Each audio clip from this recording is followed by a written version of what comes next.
Temperature I probably got to was around minus 35 degrees centigrade. Oh my God.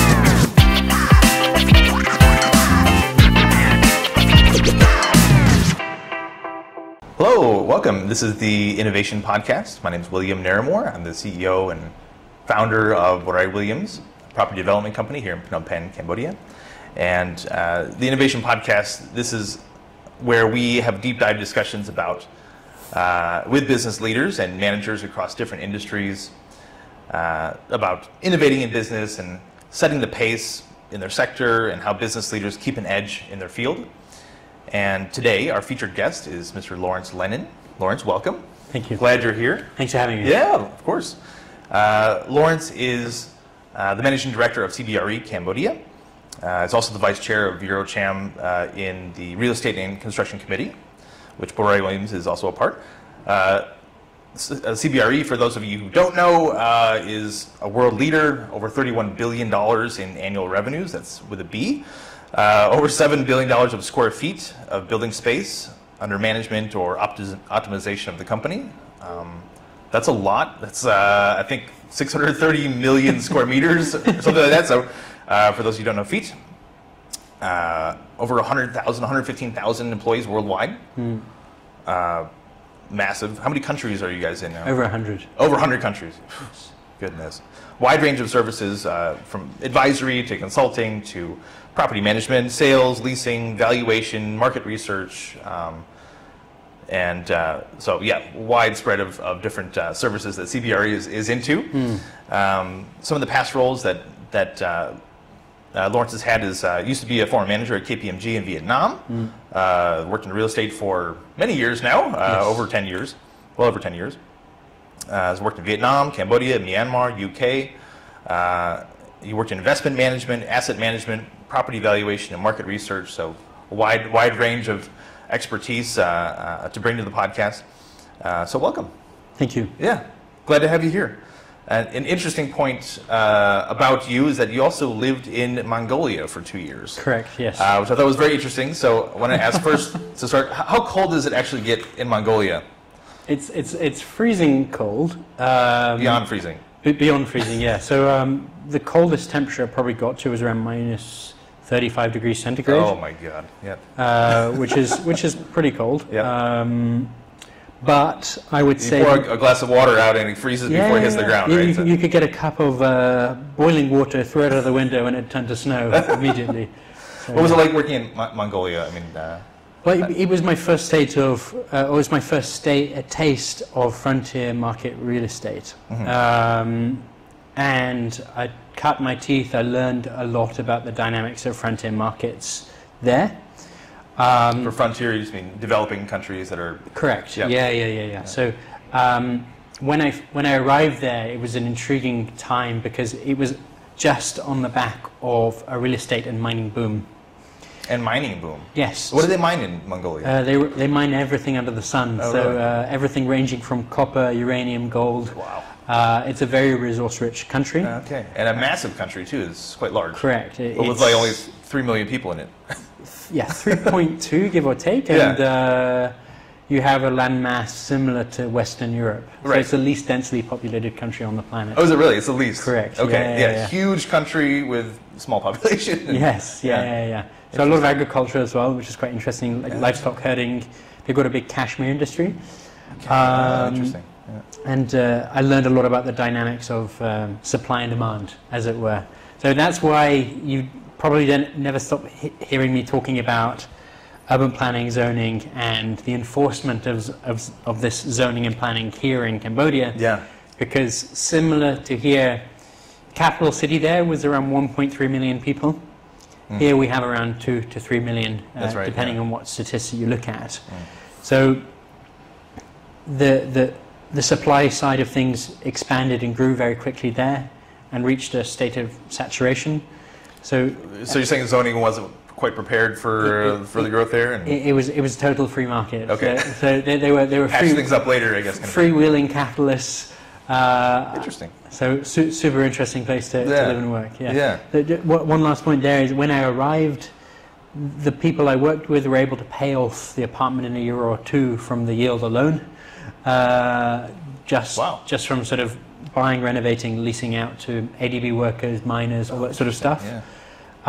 But because the supply grew rapidly, that trend disappeared quite quickly, especially on the back of an economic slowdown. Okay. So, as I mentioned, So we'll talk about parallels and things that you've noticed from correct. your world experience and, Correct. and what's happening in Yeah, Phnom Penh, yeah. Cambodia, right?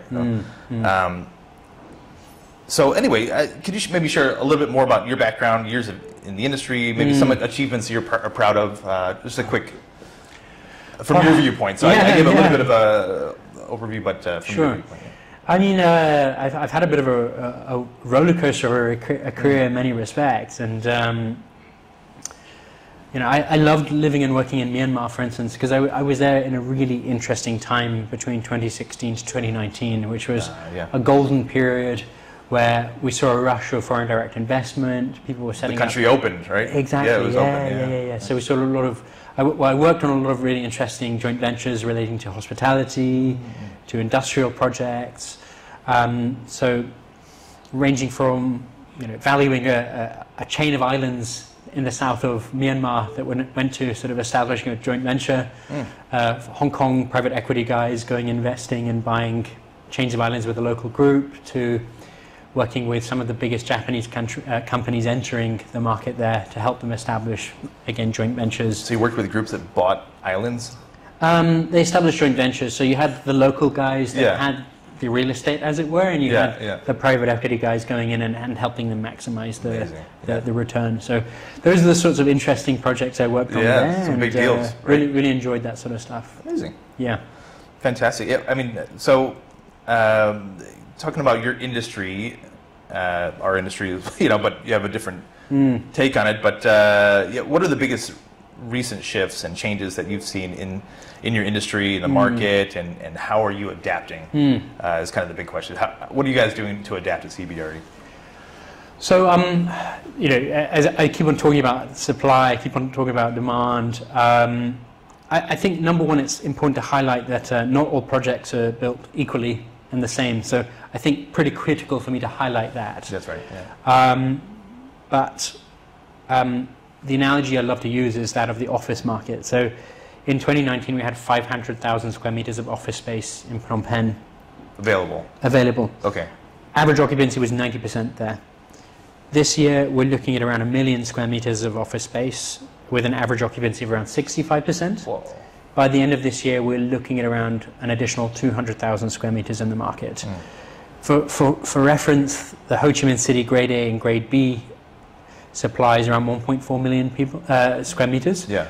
So we've got 3 million people, they've got 9 million people. So the demand drivers are slightly different in that context. That means that we have to work with our landlords like sort of mad people around things like occupancy. We have to work with them to try and help them find alternative uses for these spaces. We have to work with them to help attract these tenants, negotiate, create the best terms for both parties. So we're having to get a lot more creative. Yes. We're also exploring a lot more of the alternatives like healthcare, education, and all of the other things like industrial logistics, co-living, all of these innovative trends that we're seeing outside of this market, and we're doing our best to bring them here to try and help people innovate, basically. I love that. And I was going to mention that I joined the CBRE event, I think it was in January, where beginning of the year, and you guys mentioned about, it was a Fearless Forecast business meeting about, and you mentioned about repurposing existing buildings. Yep. Which is kind of what you just mentioned. I think it's a fantastic idea. Could you maybe explain a little bit more about, maybe give some more examples of innovative conversions that you've done or seen, maybe in other countries that nobody's done here yet? Yeah. I really like that idea and what's worked well in other countries. So I mean, the funny thing is that what we're seeing here, I mean, so typical of somewhere like Cambodia, is this leapfrogging of trends, right? So what I love looking at is technology around mobile phones, for instance. In Cambodia, we saw, I don't think anybody, had a dumb phone necessarily. We probably went from having a landline maybe to having a smartphone, and what we're seeing here is that sort of rapid transition in these real estate trends. Yeah. So we've gone from a state in 2010 of almost having no commercial real estate supply to today having some pretty good grade B and grade A office towers. The trend we're seeing in New York at the moment, for instance, is that conversion away from commercial office towers and converting them to residential buildings, for instance. People living, working at home, right, or working Correct, yeah. out of the office now. Yeah, exactly. So we've seen a complete shift in the way that people work in the West, Right. and that's put a huge amount of pressure on office landlords to try and innovate, to either bring people back or to try and maximize on the occupancy. And not have empty buildings, right? You don't. Yeah, and not have empty buildings. And as we've seen interest rates go up, they've had to really shift the business model and say, it's not working. Not only is a third of the workforce no longer coming back, but the numbers don't add up. So we're going to have to convert it. And the problem they're facing is that the more modern buildings, in terms of the floor plate design, are not matching residential uses. Right. Though the buildings from the 1930s, actually, because they had slightly smaller floor plates, which meant the light can get in all the way into the building. Right, yeah. So you can break up the floor plate more easily. So we're seeing amazing innovation taking place globally, and the realities are that we are having to innovate in similar ways in Phnom Penh, despite having only sort of 13 years of that development cycle, Right. which is pretty cool, pretty interesting. So, I mean, for example, I think you touched on healthcare, Yeah. education. I mean, these buildings that were maybe the developer thought, office space only, or the whole building, Yeah. but it's not renting, or it's not, there's not the demand, or they can't fill it up fast enough. Sure. Do you think something like hospitals and high rises, or universities, or things like that make sense? And There are definitely opportunities, particularly for things like education. With healthcare, you have some challenges around the floor plate load, yeah, because machinery is quite heavy. can be, yeah. So that would be one potential barrier to using all buildings as one drawback. But at the same time, creativity is so important. So it could be wellness, it could be fitness, it could be yoga related stuff. That's right. It could be fitness related stuff. It could be social stuff, right? It could be a sky garden. There are so many innovative ideas that developers can start exploring in this context to make their buildings stand out and be different, and it's pretty cool. I mean, shopping malls in Bangkok now are employing what are effectively libraries, to take up large chunks of the mall, Right. and to create some innovations and some change. Yeah. Well, I was in There's Bangkok. libraries in malls now, or? Well, I mean, they're shopping, they're bookshops, but they Yeah. may as well be libraries. Yeah. Equally, some of that dead space in the malls are being used for not necessarily co-working spaces, but they've got desks, they've got free Wi-Fi, and what you do is you can go and work, and it's another way of innovating and filling up that what would have been dead space, but is now used as a way of driving of traffic. And outside of that's activities, it's engagement with tenants. There's so many interesting and innovative things that are now being needed to be done here.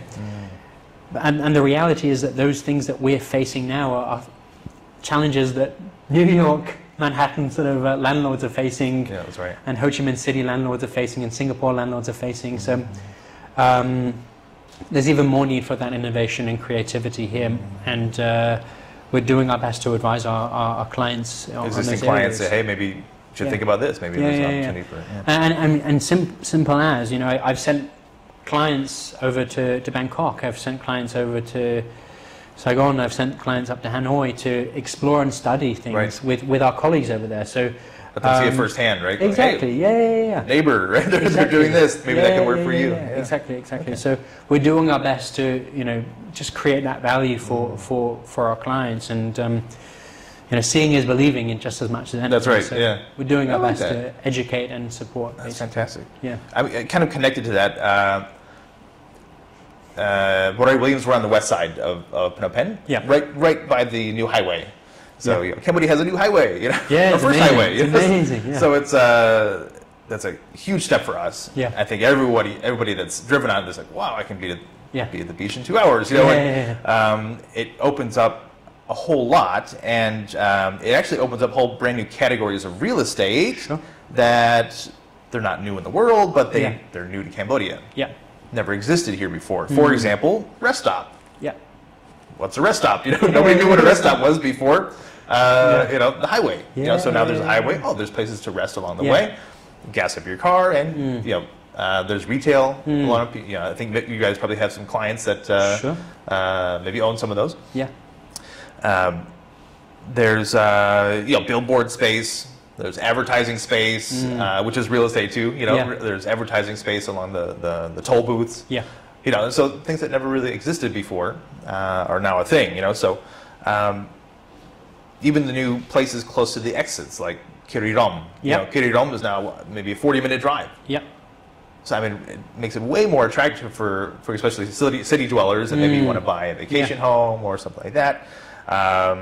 Pretty interesting, So what types of real estate opportunities do you think will emerge in Cambodia in the next 5 to 10 years that maybe they're already mainstream somewhere else, but they're new here, and maybe they don't exist here yet? Well, first and foremost, there's nothing new under the sun, right? Right. So and that's the exciting thing, that we're dealing with a blank canvas in many respects, and we're able to leapfrog the mistakes that other people have made, right? And we're able to adopt sort of future-forward trends. So maybe it's things like second homes, which are more leaning or more friendly towards aged communities. Not necessarily, old people's homes, but retirement villages where people of a certain age can go, and maybe everything is on a single floor. With a more attractive connotation to it. Correct. Or nursing home, people, Yeah. Exactly. And put a different limelight on it. Yeah, right? with like healthcare. Yeah. I feel there's so much sort of opportunity in Cambodia for experimental medicine, which I know is really sort of far off the wall stuff, but I feel, considering the general openness to this context, it presents a huge opportunity to things like life sciences as well. Without doubt, with these new infrastructure developments happening, logistics, cold chain activity is going to be really interesting.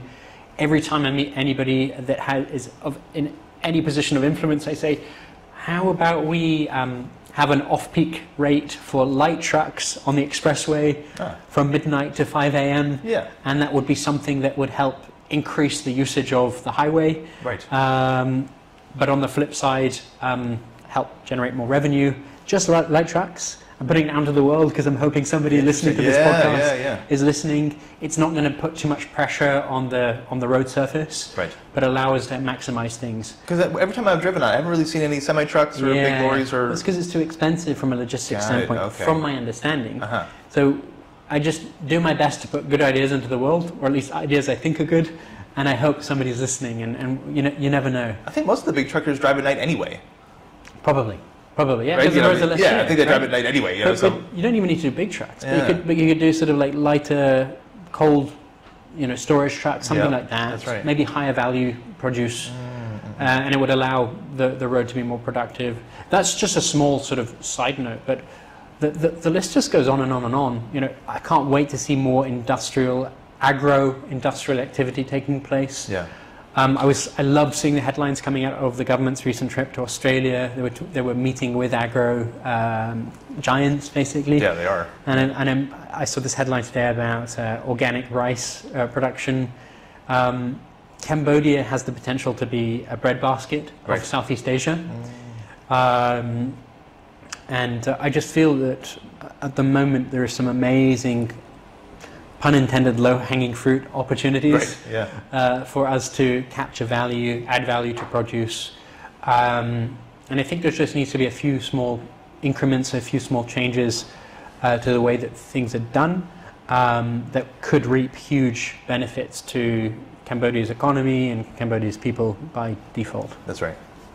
But so I guess it kind of leads into a question I have is, how does your industry collaborate with other sectors or other businesses, other areas to collaborate between industries that you see should happen, but maybe they're not mainstream yet, or nobody's really brought them up yet? A great example with the why aren't truckers driving at night? Yeah. Get more usage on the highway and generate revenue for the road. For the road. Yeah. So I mean, the funny thing about CBRE is that people look at us as just office agents or residential leasing and sales agents. We do a lot of things ranging from property valuation, research consulting, property management. But the most important thing that I must stress is that we have a global network of experts. And yeah, for sure as a plug, don't get me wrong, but I can pick up the phone and talk with a data center specialist in Singapore. Right. I can talk with a hotel specialist in Singapore. I can talk with industrial specialists throughout the region. So I've got a colleague in Thailand, Vietnam, Singapore that I can jump on the line with. Yeah. I was on the phone with CBRE China's industrial team 2 weeks ago, trying to attract interest into the country. Right. What else? Just loads of interesting specialist areas that people don't necessarily think about. I mean, last year I was banging on the door of CBRE Australia's agriculture team, right, trying to get them to have some interest here in Cambodia because of all of the reasons I just mentioned in terms of this natural abundance. The potential's there. Exactly. Yeah. CBRE is a behemoth of a company. It's, I was mentioning, over 31 million, almost 32. I'm sorry, billion in revenue. Yeah. Worldwide. It can be hard for large companies to be agile, to sometimes to innovate, to stay relevant, to not stagnate. Not drown in layer upon layer upon layer of bureaucracy. How does a company of that size innovate and stay relevant? And what are some things that you guys do to? Well, what we on the ground do versus what the the mothership, as it were, does. Right. Different. So if I'm talking with our regional chairman, based actually in India, I've had a few phone calls with him, and they're into M&A. They go and buy companies that will allow them to sort of leapfrog in certain spaces. So that's really reflective of one of these sort of Fortune 500 mega companies. They go out and buy the nimble players and allow them to grow. We on the ground, we're just very experimental, particularly in the challenging market that we see, particularly in this rapidly changing environment. We're experimenting with event formats, with business development style. So last week we had an event with bankers. We also had an event with school teachers. What was the event with school teachers? They represent quite a significant group of expats in the market, right? So we want to see how we can support them in various ways. Interesting. Yeah. Whether it relates to the conventional real estate side of things. Again, I mentioned trying to get some of these education companies to take commercial space seriously. Right. So my dream is to bring them into shopping malls, or to bring them into office buildings. I think there's one in Aeon already, right? Is there? There's definitely one in Exchange Square. Yep. And I just see it as such an opportunity for synergy. It's very normal in Singapore, I think, exactly. in other countries. Yeah. Exactly. So experimenting, as I say, so it's these sorts of things which are potentially unusual, but present so much opportunity in frontier and emerging markets, basically. Right. And it's one thing to have the person at the top be a very creative, innovative person. I got all these ideas and stuff, but 100,000+ people across 100 countries. I mean, how do you get your team to innovate? Like, come on, guys, be creative. 1, 2, 3. Is it something? Yeah, I would say on your website it says, on the CBRE website, it says to inspiring innovation and inclusion. Yeah. It's inspiring innovation. Is innovation something that you have to inspire someone to do? Is it people who got it, people who don't?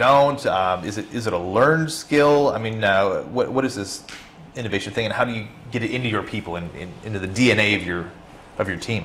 Well, I think understanding the culture in which we live and reside is a critical part of that process. Yeah. There are certain areas that are very complementary to a group setting, and certain areas and activities that are not necessarily complementary to a group setting, if that makes sense, within the culture, particularly Asian culture, if that makes sense. So general brainstorming, I find, is best done on a sort of a smaller group setting where people potentially feel freer and more open to share ideas. So it's not the company-wide meeting, it's more of a department meeting or something? Yeah, I find that we get the best ideas and innovation happening in smaller group, lower risk environments, if that makes sense. Lower risk, right? Well, you know, as I said, you've just got to be conscious of the culture in which you reside.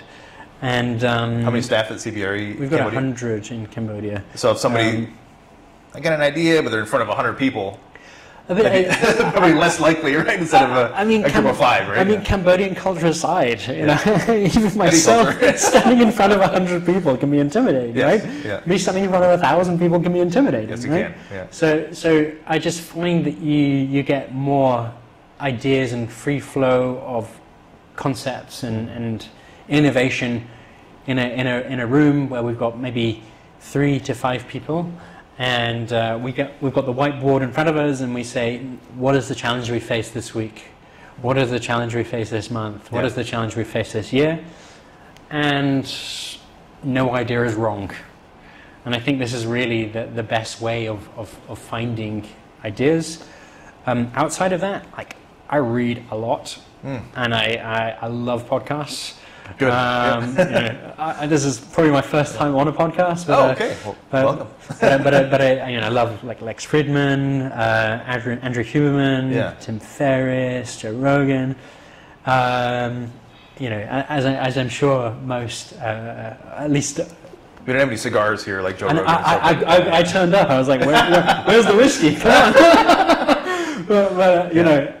That's keeping yourself sharp, right? So it's, sure. It's learning about what's going on in Silicon Valley. It's learning what's going on in the UK sort of life sciences space. It's learning what's going on in China. I love The Economist, and the reality is that they've got a really good China-focused podcast. And doing business in Asia, the reality is understanding what's happening on the ground in China is an advantage. And do you ever work through, like you said, you read a lot. Do you ever work through books together, or say, okay, maybe your leadership team or your HOD, your heads of department, okay, let's work through this together, read a chapter, and then let's discuss it. You know, what did you get for? I don't know. Some people practice things like that to kind of draw out to it.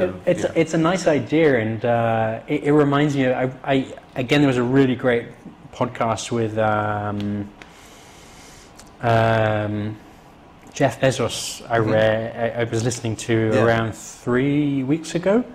It's an epic. It's sort of like a 2-hour Lex Fridman podcast. Yeah. And he spoke about his team meetings, and when they go into the team meetings, they have a 30-minute session of silence where you sit down and you read the notes thoroughly from the start to the end, and then the meeting starts. Interesting. We do not do this. That's out of the box, right? It's but you know, they have out of the box results over there at Amazon too. You know. But the point I'm trying to make is that there are definitely better ways of doing things, and by consuming other people, by listening to people that are likely smarter than yourself, you're going to steal some of those great ideas, right? Right. Shifting gears a little bit, I want to ask a question about what causes in your industry. What causes the most friction between customers and businesses in your industry? And because a lot of times innovation comes from problems, right? There's a problem. Why isn't there a solution for this? Why isn't that? They should make something for that. You know, there's some silly thing, problems that reoccur over and over and over again. Sometimes people see that, and they pick up on it, and they say, there should be a solution for that. You know, so it can be customer friction and problems that you guys face in your industry. Well, I think, you know, thinking on my toes here, I think in this context, the reality is trust is always going to be a big challenge when it comes to whether it's domestic investors or whether it's foreign, international investors. Trust is a big challenge and hurdle that we have to face, I would say. Right.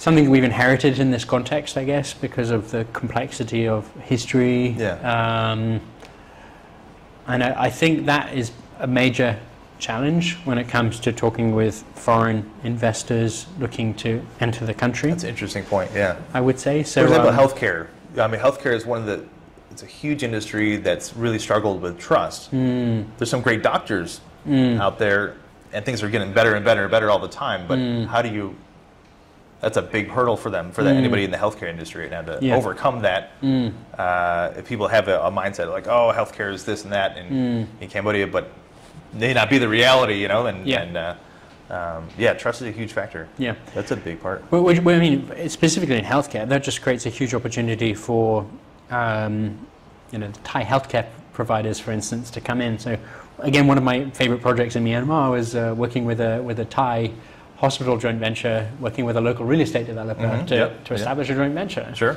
And there's a lot of space for that, I think, here, because we do have a growing middle class, and we do have a real space for better service provision, whether it comes down to, you know, general healthcare, dental, even just specialist clinics.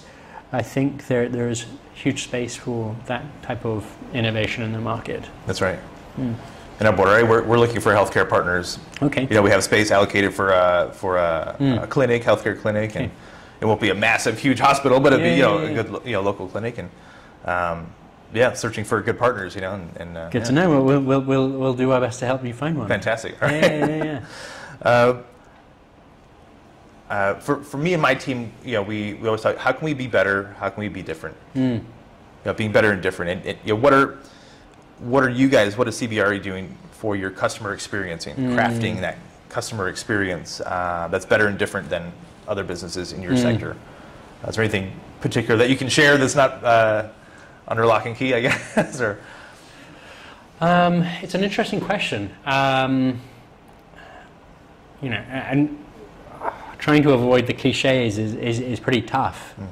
But I think doing our best to be reliable, and doing our best to sort of do what we say we'll do. Yeah. Follow through. Focusing on the basics is really fundamental. And as I said, it sounds like such a cliche, but the reality is that I feel in life and in business, as long as you do what you say you're going to do, then everybody's life is easier. Right. You know, doing your best to deliver the delivery item on time. The brand promise, right? The brand promise. The basics. And I think the more, or as long as we commit to working on those key items, we will keep pushing forward and being a market leader. Right. And it sounds silly, but the reality is that sometimes those are the more challenging things to be delivering on. That's a good point. Yeah. So, that's a very good point. Yeah. CBRE has a long list of different services that you guys offer. Yes. Just looking at, you know, the long list, you know, you have I listed some of them, but forecasting, analytics, leasing, sales, property management, it goes on and on and on. There's so many different things you guys offer.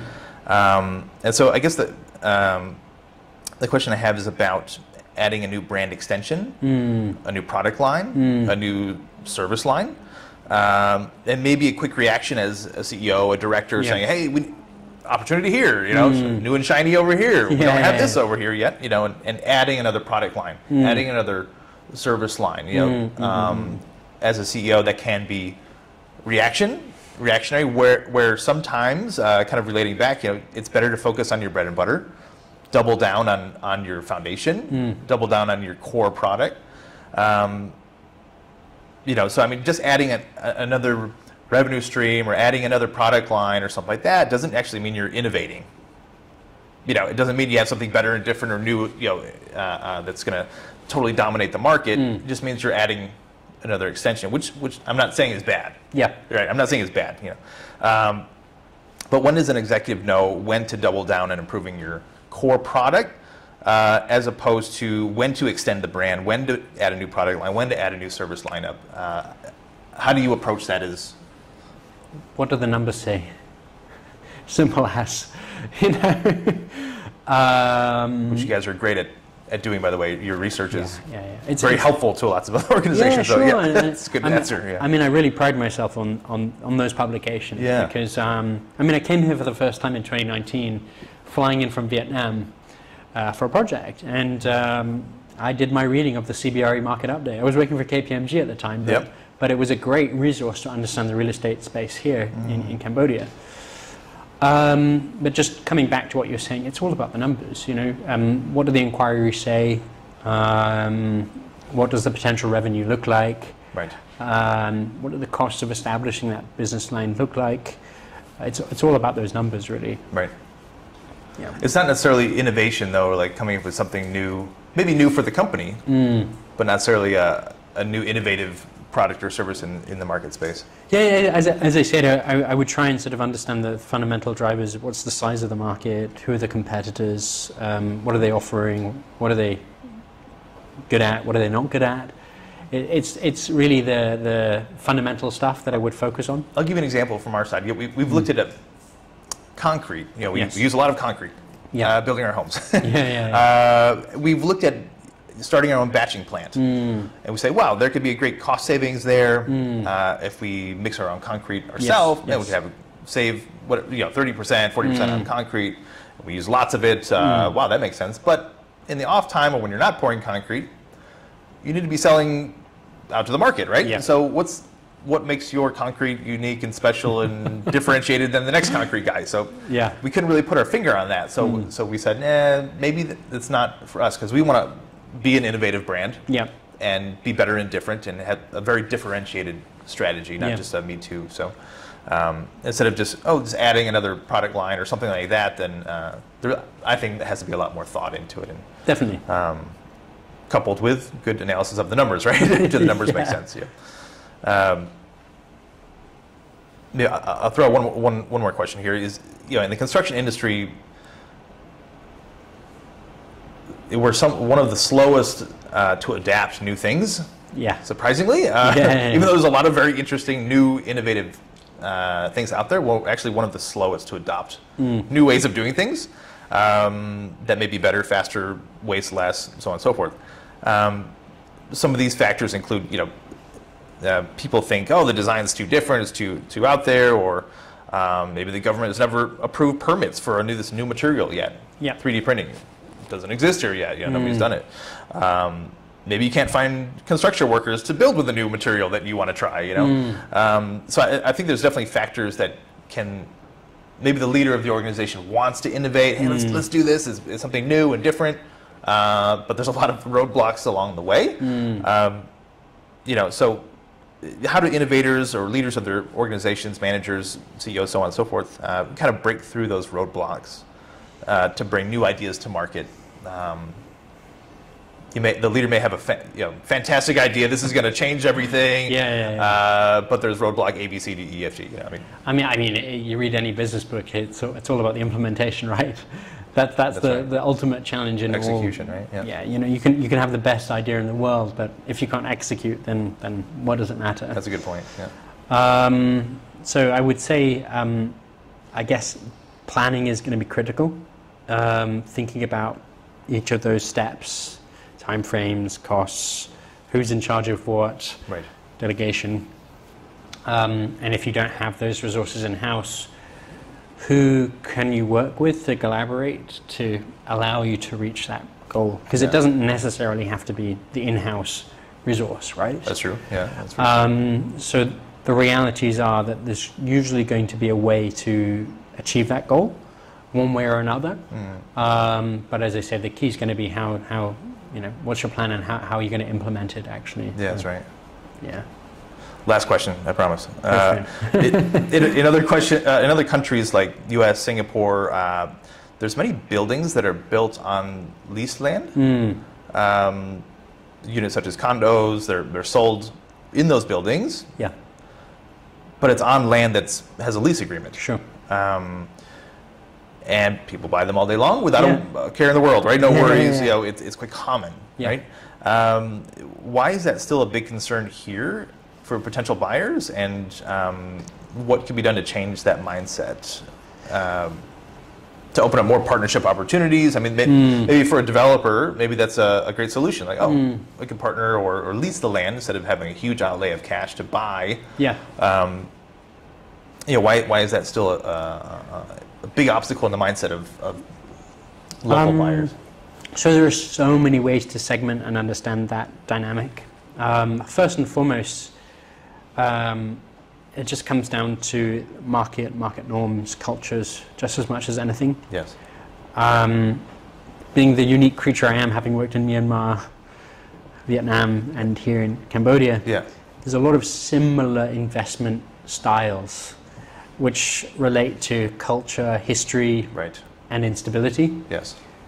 Lack of trusted institutions, so much sort of uncertainty over the past 50 to 100 years. I trust land, I trust gold. Right.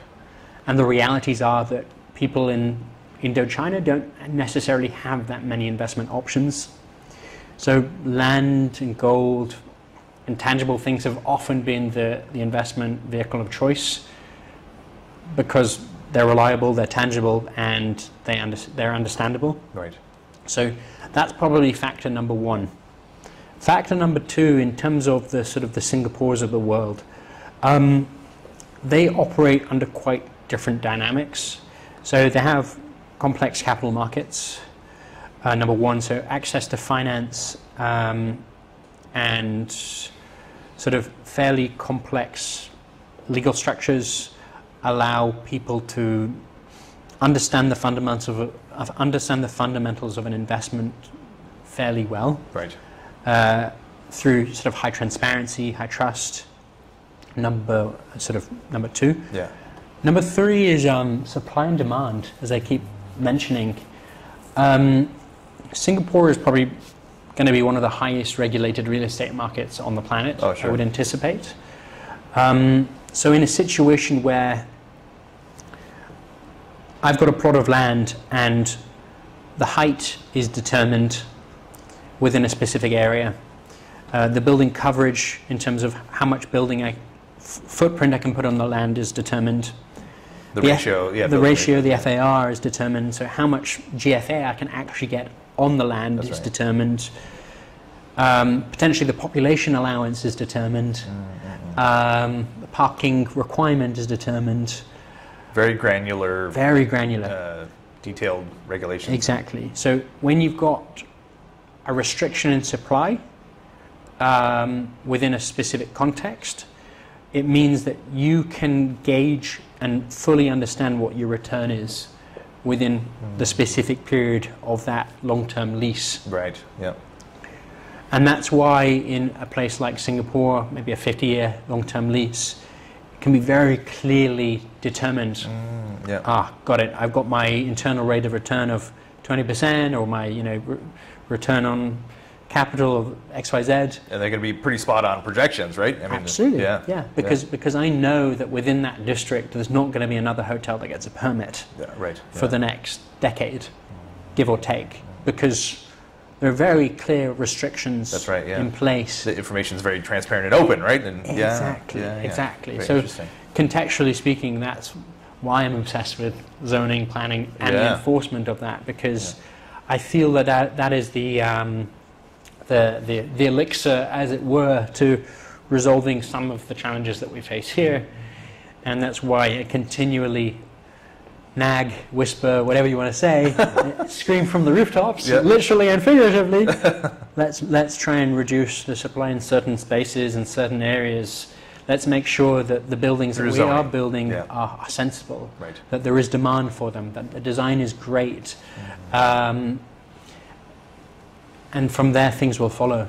Don't forget, there's of course elements like access to finance as well, making sure the product matches the demand. Real estate 101, but the realities are that everything starts with that zoning, planning, and the enforcement of it, basically.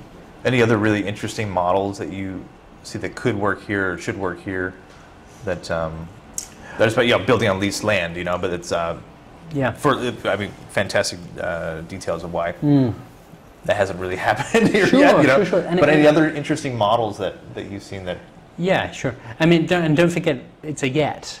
And I think yet is a wonderful word. Yeah. Because it implies so much, Yeah. right? And we're in such a lot's going to change. rapidly changing, evolving, and dynamic market, That's which right. is Yeah. why it's so cool to work in this type of context. On a slight tangent, while I have your platform, I'm going to mention something I've been thinking about in Cyanicville, for instance, Yes. just as an opportunity that I haven't seen anybody else talking about yet, and that is the affordable housing conundrum that we face. And I see this is a wonderful opportunity to take maybe one or two of those abandoned buildings and convert them into sort of HDB style projects Right. in Cyanicville. And I'm almost certain there will be a handful that are structurally sound, safe, and are in reasonably good locations and don't necessarily have a use identified. And I feel that is one of the most exciting opportunities that the government has to have a wonderful win, Right. particularly in a very challenging context. Yes. And there's also a use case. There's a demand. Of course. You know, Probably so, not all the best selection for affordable housing. Say one more time. There's sorry. not that much affordable housing No, selection. exactly. Especially not necessarily in like a high-rise context. And you know, if we look at why Singapore has been so successful, having clear housing policy was thought to be a very clear driver that created this very egalitarian, meritocratic, and successful context. Right. Housing policy, you know, creating a strong middle class, Right. is thought to be very much around that HDB model. A big factor that contributed to the growth of the middle class, right? Yeah. Yeah, yeah. So we see Good Cyanicville point. as a challenge and problem, but I see it as a huge opportunity. Of course, yeah. And That's always the flip side, right? yeah, exactly. Yeah. And when I stand on the coastline, you come around from Otteres Beach, and I look at the beach, and I'm like, wow, you know, this has potential. The key is, how do we unlock that potential? And Right. some of it will come down to that master plan, but some of it will also need to come down to a sprinkle of creativity and innovation. So being wild and innovative enough to say, actually, yeah, let's throw in some affordable housing into Right. this Yeah. challenging context. Let's try and create an environment that will attract, you know, experimental technology or life sciences to come here and say, you know, we'll give you the freedom to experiment. Right. You know, there's just so many amazing ideas that can help to unlock the potential of that context. I think we're going in the right direction there.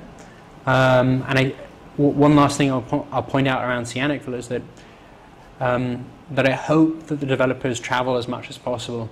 For me, a case study of a great coastal city is Da Nang in Vietnam, and I feel that Da Nang has all of the raw potential that Cyanicville has. Yeah. Coastal, it has some industrial, it has some gaming, it has some hospitality, it has some business activity. And I feel it's a case study that should be studied as deeply and as thoroughly as possible. A lot of that came down to good urban planning, Right. good infrastructure, and the rest, in theory, should follow. Right. That's a good case study, though, to look at. Huh? Sure. Yeah. Fantastic. Lawrence, thank you for your time. Pleasure. Thank you very much. Appreciate it. Is there any other points you want to share, or that related to innovation, or? Well, I mean, so like one last point, again, because I have this opportunity to talk. Sure. And Yeah, of course. I take every opportunity I can to try and just put good ideas into the world. That's right. Yeah. And hope that somebody of influence is listening. One big opportunity I also see is around urbanization. So we're in a context which has low urbanization, and that, again, wonderful opportunity. So we're around 25% urbanized That's here right. in Cambodia, which is very low. So Thailand's now 50-50, I think. I think they passed that 51. give or take, yeah. 49, Vietnam's yeah. 40%, China's around 40 to 50%. Yeah. So it's almost an inevitable trend. So from my reading, I love reading a lot, as I mentioned, agricultural productivity is step one of that ladder. and again, there's a reason why I don't stop talking about ag, because It's the biggest industry in the country, I huge, believe. Yeah. huge employer, Yeah. huge part of the GDP, 24%. But what I'm hoping to see is a few incremental changes. In theory, what will happen is productivity will rise. In theory, again, the opportunity lies in creating jobs around agricultural processing of Right. this raw produce. Yes, yep. And the opportunity we have there is that we have a lot of the raw inputs domestically. So ag productivity goes up. Hopefully it shifts into processing and value add Processors, yes. to capture huge amounts of value. Yep. Next area will be manufacturing. And the opportunity you have there is that when that happens in an economy, people have regular jobs and they're able to get out mortgages for affordable housing. More disposable income. I mean, yeah. Exactly. So you have your industrial park, you have your affordable housing adjoining. Right. You sell your affordable homes to those people. Hopefully you've got a school adjoining as well. Those people who may have had children working on the farm now can send their children to school. Exactly. Yeah. So you have that sort of amazing self-fulfilling cycle occurring. Good jobs, reliable income, people buying property, and people then have that education will allow them to move up into maybe the working sort of office space. There's so many lateral effects that Exactly. will have across industries. And in that cycle you have urbanization, which is where you start getting more demand for retail, That's right. Yeah. office, residential, and it's that exciting sort of cycle. And you've got to look back to history, and this has happened in Taiwan, this has happened in Japan, this has happened in China, all of the East Asian tigers, but it also happened in the UK. Right. It happened in the US. And this is pretty much what we're observing happening here. But I think the opportunity we have is that we're a relatively small country. We're only 16 million people, and again, with all of these amazing things, I think we have the chance to leapfrog quite quickly a lot of these things. But I think it's important to remember we can't leapfrog those steps, and we have to Learn find quickly ways from those other examples. And exactly. Yeah. But there's a huge opportunity is the moral of the story, and I think we're going in the right direction. But I just think we need to try and work out how we can do it faster. Right. Fantastic. Let people know how they can get in touch with you, or how they can get in touch with CBRE. As William kindly introduced me, my name is Lawrence Lennon, and I'm available on LinkedIn. My email is lawrence.lennon@cbre.com. You can have a look at the website that we have, cbre.com.kh. We have Facebook, we have a company LinkedIn. There are a range of ways of getting in touch with us. Please do reach out. As you can see, I'm really passionate about helping the country in its development. I'm passionate about helping the business community sort of move up to the next level of enhancing the opportunities that we have here on the ground. Right, yeah. And I'm very happy to be here, and really excited to collaborate with people like William. So, Thank you. Yeah, thank you very much. Really appreciate the time. Yeah, Thanks thank so you. much. Talk to you all next time.